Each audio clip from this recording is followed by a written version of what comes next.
What if ang isa sa pinakamakapangyarihang tao sa Pilipinas ay hindi na talaga makalabas ng bansa?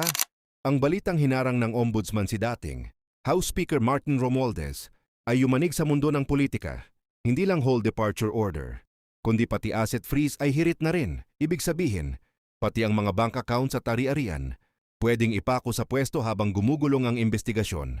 Ano ang ibig sabihin nito para sa atin? Una, senyalis ito na walang untouchable.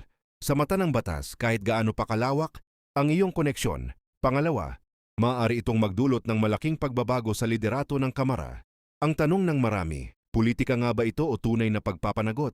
Kung mapatunayan ang mga alegasyon, ito na marahil ang pinakamalaking corruption case sa kasalukuyang administrasyon.